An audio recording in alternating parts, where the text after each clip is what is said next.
Hello, everyone, and welcome to another Thursday Global Industry Spotlight. My name is Daniel Crane, and I am the Program Director for the Center for Creative Entrepreneurship.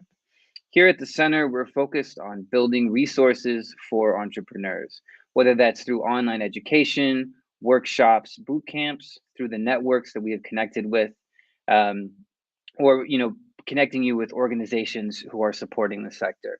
Each Thursday we're talking with entrepreneurs, businesses, and organizations about the work that they are doing, whether they're building a new product, a new technology, or they're coming up with new models that will help support creative industry infrastructure. I'm excited and look forward to our conversation today. Today, I'm talking to Anna Downs. She is the co-founder and CEO of Sherpa Digital Media. Video Sherpa is a company that is innovating virtual events and streaming video. It's optimizing video content through all stages of the process. This is an important piece, from pre-production and planning through to editing and post-production. It's a platform that empowers companies to share immersive video experiences to employees, partners, and customers with a new level of simplicity and scale. So let's bring Anna in and hear all about Video Sherpa. Hello. Hi, how are you? I'm good. Thank you for taking the time to talk to us today. Um, I'm excited to kind of dive into the conversation, especially because video content or content in general is such a hot topic. No matter what you do, what industry you're in, you have to do video. For marketing, for communication, for many different areas of scaling. But before we get into kind of what Video Sherpa is doing, I'd love to get just a little kind of background about you, and your kind of career trajectory. Well, how long have you got? uh, we'll keep it brief. We'll keep it brief, yeah. But essentially, I worked in the creative industries in marketing and communications roles for a long time, and obviously over the last sort of 10 years, video has become more and more and more important. And I could see I was frustrated having to hire videographers every time I needed a new piece of video. Um, and at the same time, my co-founder, who happens to be my husband, is a professional photographer and then went and trained as a videographer and was working on a consultancy basis with lots and lots of different brands. So we were coming at the same problem from either ends. And so what we realized was that people needed an easier way to be able to create some of their own video content themselves and to be able to repurpose their content in a much, much easier way. Obviously, it takes time to create video content. We're talking about large files. It's not that easy to manipulate, to store, to repurpose, to share. And so if there was a platform that would allow people to do those things much easier so that they could really take control of their own video assets in terms of what they need, when they need it, how they can manage it, how they can store it, repurpose it, republish it in different ways on different channels for different audiences across time. And so that was kind of the birth of the idea. And it's, it took us a while to develop that, to raise Right. the investment and to get it in front of customers, but that's where it came from. And then just, as an entrepreneur to start a company, when was the moment of like, we're going to do this? This is something that we're, gonna start. And then where did you start? What was like kind of the first couple of steps that you took to get the ball rolling? I suppose personally, Mm-hmm.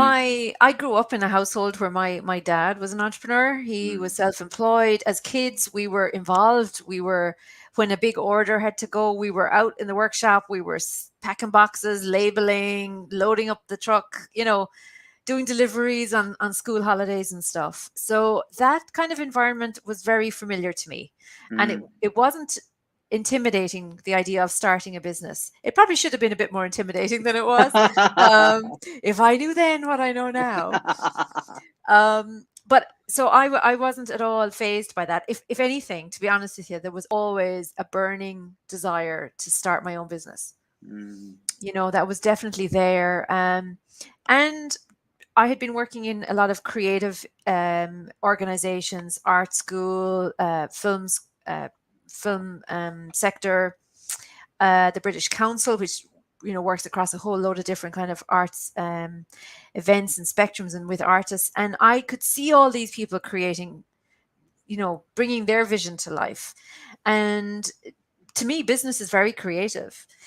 The actual act of business, of growing a company, whether it's in a creative mhm. space necessarily, or maybe what's deemed non-creative space, but the actual steps that are taken, the ideation, the vision that you have to employ, being able to communicate that vision, being able to get people to buy into what it is that you're trying to achieve and bring people along that journey with you. It's a really creative thing to do. So on a personal level, I always wanted to, and I really wanted to kind of be able to create something that was identifiably kind of mine, if you like.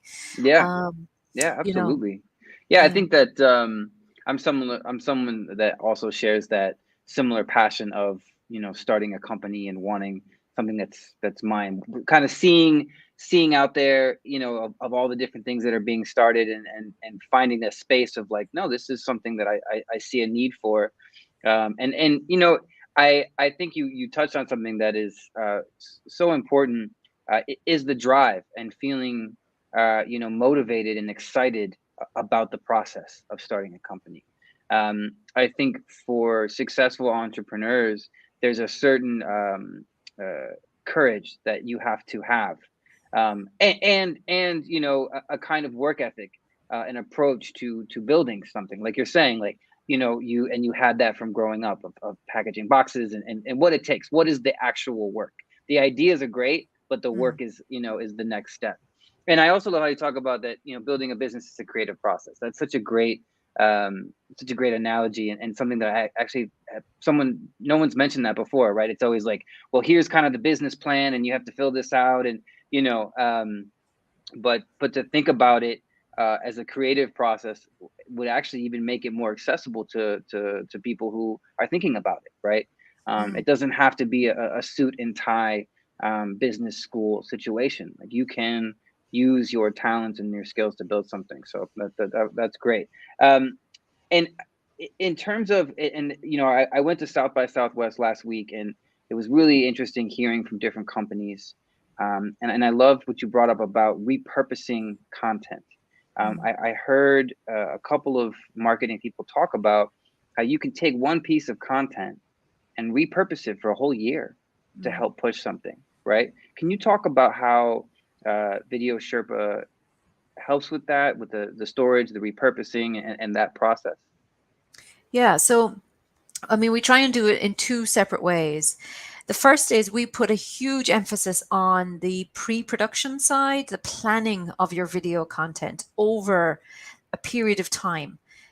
So what we're trying to help people is get away from the sort of each video is a completely standalone piece on its own with little or no correlation or connection to Mhm. the other pieces of content you're creating, whether they're video or podcasts or infographics, white books, blogs, whatever the case may be. I mean, everything has to work in tandem and support and reflect and build on the other pieces of content in your marketing mix. So to me, it makes complete sense that when you look at any single piece of content, you're kind of saying, okay, how does this fit with everything else? And how can I maybe take that idea and build it out into another piece? How can I maybe take these two sections and maybe work it together with something else to build a case study around a particular sector or topic? So we when we're onboarding clients, when we're doing our training, even the resources, the guides, the video planning documents that we share with them, it's very much trying to get them into this way of thinking. So, I think video does take a bit of time. And if you're going to try and really squeeze every resource and every maximum value out of what you're doing, then you've got to come at it from the point of view of, well, how many pieces of content can I create from this one idea? Mhm. A very practical example. Um, we attended a couple of different marketing events, trade shows, and conferences and stuff before Christmas in the UK. So we would kind of do a really quick shout out the morning of an event, filming us getting ready behind the scenes, kind of just putting the stand together, meeting with other exhibitors, the doors opening, first crowd, the crowd walking in the door. So we would push out on social a really quick shout out where we were, was I speaking, what time, what lecture theater, whatever, blah, blah. And then during the day, we would film little vox pops, little questions and answers with people who we were speaking to. And after that event, we were able to put together a kind of a thank you, a second kind of shout out, but we were able to tag the people that we'd been speaking to. And then we attended a couple of events. So we kind of built that up into a bigger kind of case study around, us on the road for a couple of weeks and a bit more detail. We kind of talked to a lot of people. So we were able to get different little pieces of advice from them as to kind of trends that they saw coming down the tracks or the best marketing tool that they were using. And then the next event we were going to, we were able to push out a kind of using some of the footage that we already had in the can, we were able to put together another piece with a kind of can't wait to see you all and, just little samples of what the kind of stuff that we do at these events. So we were able to repurpose the same footage in 4 different videos really easily, really, really quickly, just by changing out the call to action, the information, a little piece to camera to kind of ground it in whatever that event that day was, but repurposing a lot of that kind of background footage. So that's just one example. Right. And the background footage itself is stored on the platform. Correct. On your account, right? Correct. So you're capturing this and you can organize it how Yes. you want to. Yeah. Yes. I remember us going through the platform. I think it might have been a year ago. I have no concept of time anymore. But I remember that being, such an important piece because I feel like so much important content gets lost, right? You shoot one thing and you're like, where is that thing that I shot? We need this a year later, even for, like a recap video. Mm-hmm. For foundations and fundraising and putting together a marketing video of kind of the work that you're doing, to have just a home base for the storyline. I love how you talk about, the pre-production. We don't really think about that. We just think, okay, let's pick up our camera, our phone. Professionals will think about that, but people who are not professionals, and let's just shoot and we'll figure it out afterwards, right?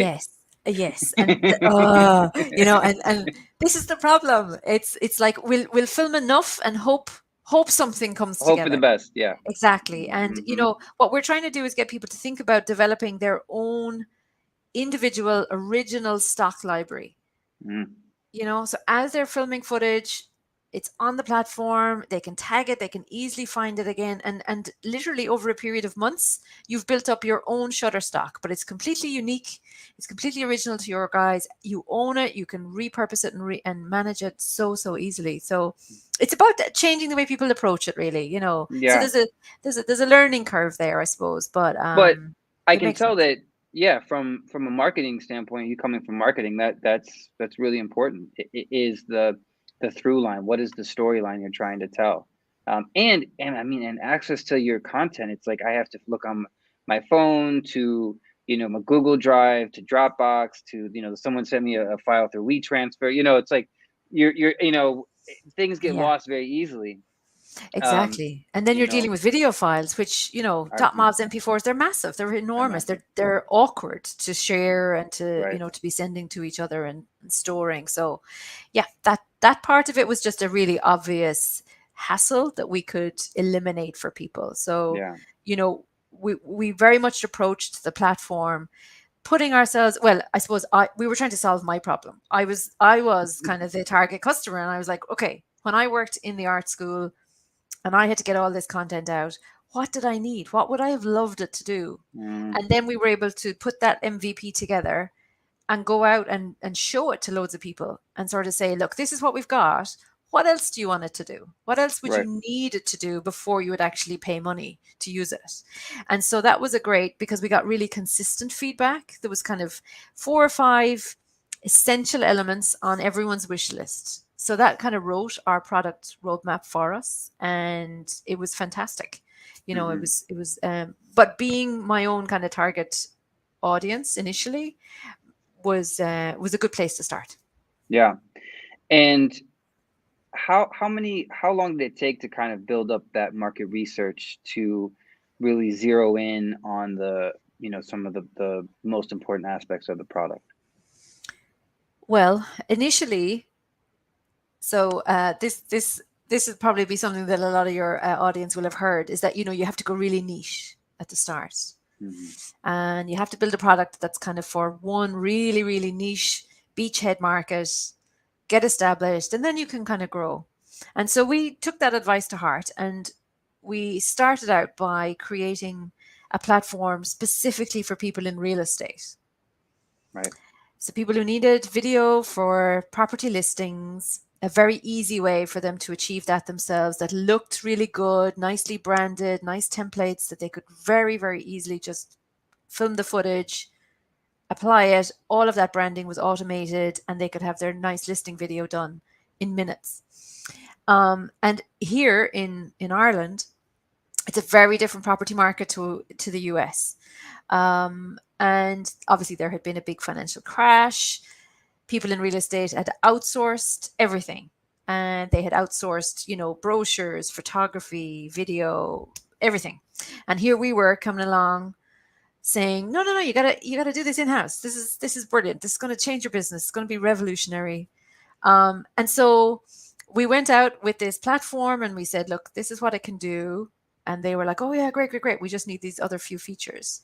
So we built in those features and we went back and tried to sell it to them. And then what we kept hearing was, no, no, no, we outsource everything. Why would I bring in another overhead? Why would I bring that in house? I can just outsource it. So our first go didn't really work. And it took us about a Mm. year to accept, do you know what? This niche audience isn't the right niche audience for us. Um, but we had a decision to make. Do we have a good idea that just needs to maybe change focus? Or do we say, no, it's actually not a good idea? So obviously, in all of this time, video is continuing to gain momentum. It's becoming ever more essential. So we took what we had and we started talking to marketing managers, communications managers in all sorts of enterprise, in higher education, in SMEs, so many different industries, to see how did it fit with their marketing stack. Could they see themselves using it? And again, what kind of modifications would they need to see? So that process, it took us another year then to go back and redevelop the platform. We had to raise investment to pay for that.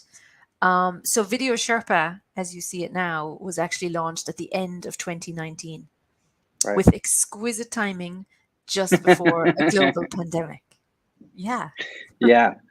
Yeah. Well, I mean, so here's the interesting question though. Has the pandemic and everyone switched to video content helped at all, or has it kind of stayed neutral for you guys? There's pros and cons. Mm-hmm. I mean, on the pro side, I mean, video is now just even more essential. There isn't a shadow of a doubt. There isn't a company alive that isn't using video in some way, shape, or form, or that Right. at least doesn't understand that they need to be doing video if they're not already. So that's great. I never have to have a conversation about why you need video, you Right. know? Um, and there are more and more and more ways for people to create video.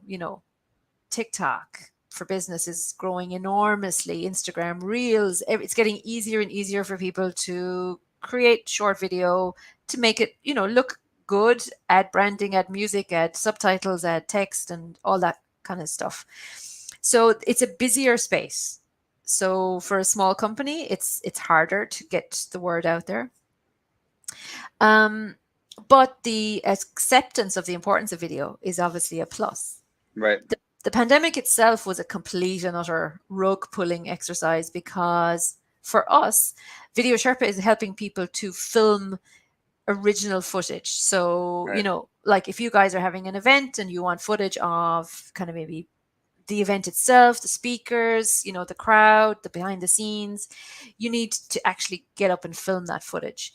Um, So when the pandemic hit and everything shut and everybody was working from home and all events were cancelled, obviously the opportunities to use Video Sherpa pretty much disappeared overnight. Right.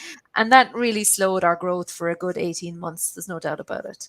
You Yeah. know, we started talking to manufacturing companies who needed to be able to train their staff without bringing them together into a training room or a training environment, and we certainly were able to help with that. For example, actually, um, Ireland, there is a cluster of medtech companies, and one of them open sourced the design of their ventilator. This was really early days. This was kind of Mm. like April, May of 2020. And they basically let the design of their ventilators available around the world to other manufacturing companies, and they use Video Sherpa to film the process of creating the ventilator and Oh, share wow. that with whomever, rather than having people fly in to examine what is this production line, how am I going to replicate that in California, in Malaysia, wherever. So that's just that was a really practical example, that Right. it And was an important one and powerful one at that too. absolutely, You know. absolutely, yeah, Um, yes. and so so now we're maybe coming out of the pandemic. Mm. um, so what is kind of on the horizon for Video Sherpa? What are you excited about? Kind of in the future. Yeah, so I mean, Video Sherpa, like it's amazing the variety of organizations that we work with, the clients that we have. Everything from solicitors' office, hotels, universities,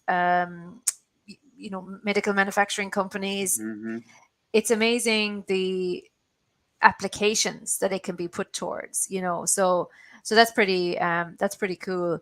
I do think it is a busy world out there, and for small companies like ours, and I'm sure a lot of the companies that will be listening to this will be in a similar boat.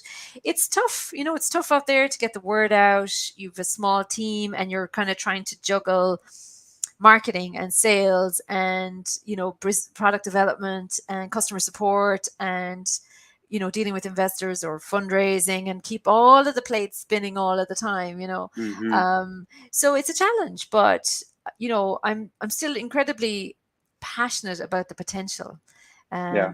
that video has, and I think we have built a good platform. We might still be fishing around for our ideal use case, and we're still kind of exploring to see where is our really good fit, um, but that's an ongoing process, Yeah, and absolutely. And it sounds too, I mean, with any kind of endeavor, you're constantly adapting to the market. So many people that I've talked to, it's like we've tried this and it didn't work at all. We mhm, knew that the product was good, so we had to adjust.